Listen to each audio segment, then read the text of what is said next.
All right, welcome back. We're going to end my shift on a lighter note. We welcome in studio television director Makere Thekiso to chat to us about his latest films, Heart and Time and Unknown Union, and also to touch on his journey in the film industry. A very, very good afternoon to you, Makere. Thank you so very much for joining us on SA Today on SABC News. Thanks for having me. It's great to be here. All right, let's just start. I mean, I saw very briefly the two short films, and Unknown Union and Manifest Hearts and Time. Take us through these two short films, and without obviously giving away too much, talk to us about what the films are about and what took you there, what inspired these short films. The first one is called Hearts and Time. I shot that one in Ghana.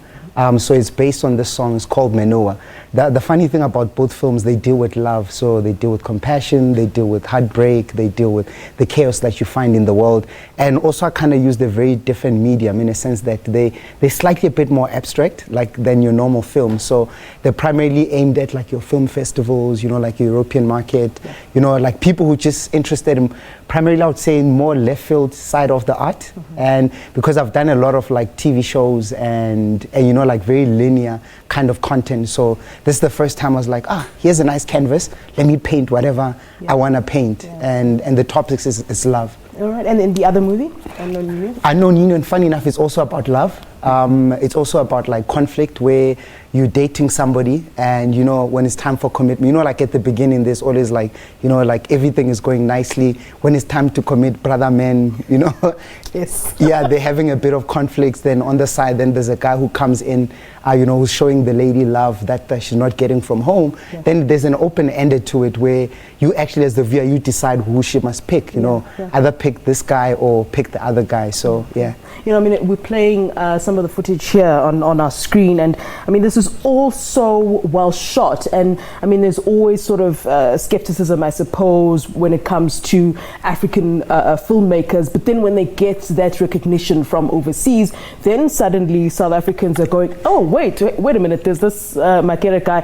What are some of, those challenges that you kind of have to deal with, where you kind of have to go outside of your own borders to get recognition before you get recognition in your borders? I mean, I'm sure that's difficult. Yeah, it's I had the most funny story with my last short film. It was called Be My Woman. Yeah. So I started doing a lot of rounds in Europe and in LA. Was nominated for a few awards.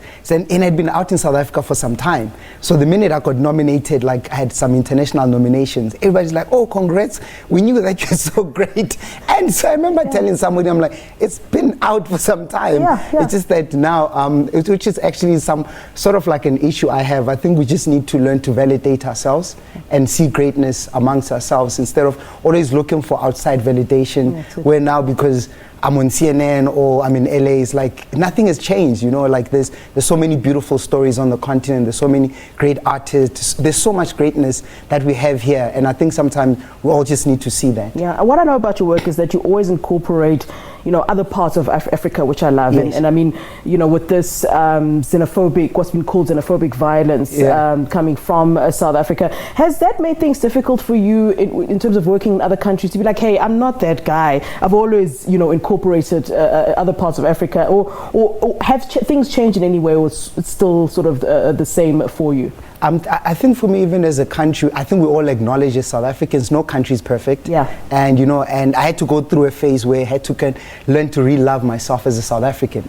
Because you get told, you South Africans are like this, you South Africans do this. Like, yeah, we're not perfect, but at the same time, I think every single country, we all have so many things that we need to work on as communities, as neighbors, and everything, and I think that's the process that we're probably going under. It's just very unfortunate at the moment where South Africa is becoming the poster child for xenophobia, yes. Which I think it's a general issue we have up and down the continent, where, like in Somalia and Kenya, they always had issues. They've been bombing each other, a few months back there was also an issue in Ghana where they were kicking out the Nigerians, and the border was closed between Uganda and Rwanda. Yeah. A few months back, Eritrea and Ethiopia. So those issues are there. So it's not just us in South Africa. I think holistically as a continent, we have a lot of introspection that we all need to do, and not just look at South Africa and be like, you guys are the only guys who've got issues with everybody on the continent. I think those borders that have been created, they still affect every single country. And And if we don't deal with them, I have a feeling that we'll still like rewind 5 years later, we'll still be dealing with the same issues. I mean, how important is it for, it sounds so cliched really, for Africans to tell our own stories? And as cliched as it is, it's not really the reality, because we kind of see these big budget movies that are given to Hollywood to tell our stories. Yes. And, you know, you've got Denzel Washington, as great as he is, but we've got like a Denzel Washington portraying a role of a South African, when, you know, a South African could have done it, or you could have gotten a South African filmmaker somewhere in there. How important is it to tell our own stories? I mean, you have such a rich knowledge and history of Africa. Surely you should be in those teams in any case. I think for me the most important thing, like you said, telling our stories, I think it's so important. You know, one of the things I had to learn is that I'm a director, I'm from Matatiele Mparani, you know, and I need to start tapping into that energy of where I come from. I can't compete with Martin Scorsese or international directors, because that's their stories, that's their visual language. We've got our own visual language as a Mosotho director, you know, as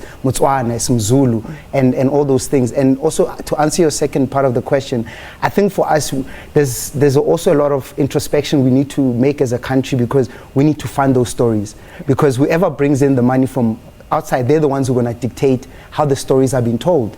Like, for instance, we don't own our imagery, we don't own a lot of stuff, and I think this is a great opportunity, because now in power, in government, we need to start investing in our stories, which not to be hard on ourselves. We already have platforms like SABCs. You know, we've been making inroads, and we can't be so hard on ourselves, because we had our democracy 25 years.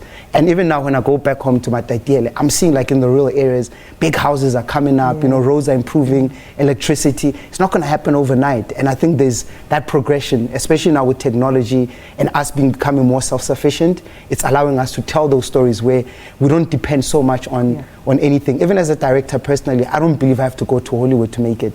I can, because technology, like, it brings you here. It brings you anywhere. I just need data, cell phone, you know, to grind. But I'm being told to wrap up, but just very quickly, if you can just tell me about the film festival. I think you headed to 2 film festivals, if I'm correct. There's a festival in Vicksburg, is it the Cherry Film Festival? But just tell us about where these short films are headed and what you're going to be doing for them, just very quickly. Okay, I just did a screening in Braamfontein, planning one in Durban. Then there's another film festival that we're running for anybody in Vicksburg. Just go on my social media. I'm going to be posting all the details. Your social media is? It's at Cross Makere on all my different platforms. Then I'm also going to be screening in Ghana.